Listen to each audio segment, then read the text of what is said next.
O Brentuximab tem registro sanitário pela Anvisa já há muitos anos no Brasil, mas as operadoras de planos de saúde costumam ainda recusar o fornecimento desse medicamento, muitas vezes sob alegações de que a indicação não está em acordo com a bula, de que o plano de saúde não tem a obrigação de cobrir tratamentos fora do rol de procedimentos da ANS, em outros casos até alegando, por exemplo, que esse tipo de tratamento não tem cobertura contratual. E aqui eu vou me apresentar para vocês. Eu sou Elton Fernandes, eu sou advogado especialista em plano de saúde. Eu trabalho na área exclusivamente já há muitos anos e eu quero dar um panorama para vocês sobre as principais razões e os erros que as operadoras de planos de saúde cometem a recusar o fornecimento de medicamentos como o Brentuximab.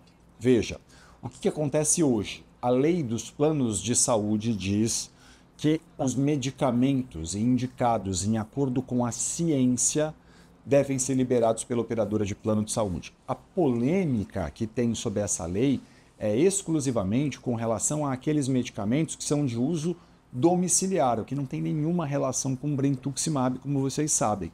Logo, não tem polêmica que deva envolver o fornecimento de Brentuximab por uma operadora de plano de saúde. Ao bem da verdade, a operadora, ao receber a solicitação do paciente, ela deveria olhar para o quê? Ela deveria olhar exclusivamente se a indicação médica foi feita em acordo com a melhor ciência. Se foi feita em acordo com a ciência, e, claro, eu nem consigo imaginar a razão pela qual um médico recomendaria Brentuximab em desacordo com a ciência, não é nem lógico a gente pensar isso, mas vamos dar aqui uma colher de chá para a operadora para dizer, olha, se um médico fez isso, claro, eu estou dizendo que então esse tratamento de fato não tem cobertura. É muito importante entender que quando eu estou dizendo de acordo com a ciência, eu não estou dizendo em acordo com a bula, porque a ciência é muito maior do que a bula do Brentuximab, ok?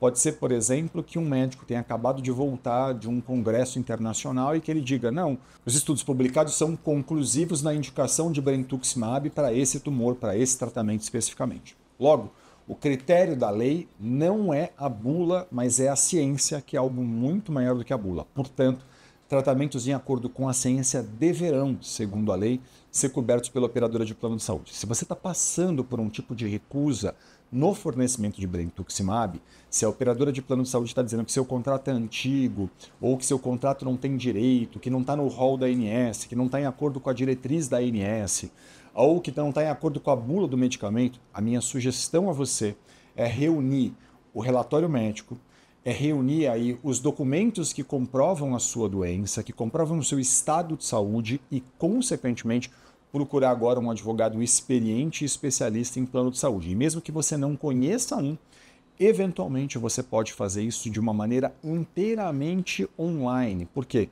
Porque ainda que você tenha que mover uma ação judicial com um pedido de liminar, por exemplo, e aqui eu tenho vários vídeos explicando o liminar, mesmo que você tenha que fazer isso, tudo isso vai ser feito pelo seu advogado de uma maneira inteiramente eletrônica, de forma que não importa onde ele está, você pode procurar esse profissional, fazer uma reunião online, encaminhar os documentos, e tudo isso vai ser feito eletronicamente, porque em processos como esse nem costuma ter audiência, mas ainda que tivesse, isso também poderia ser feito online.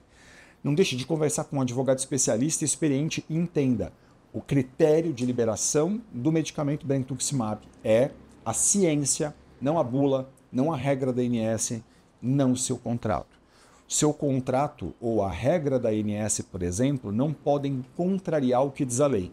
Porque sempre que um contrato ou uma regra da ANS contraria a lei e não vale essas questões todas como um contrato ou regra da ANS. Sucesso para você, que tudo fique bem no seu tratamento, espero ter sido útil e um grande abraço. Não deixe de me seguir nas redes sociais e encaminhar esse vídeo para quem precisa dessa informação.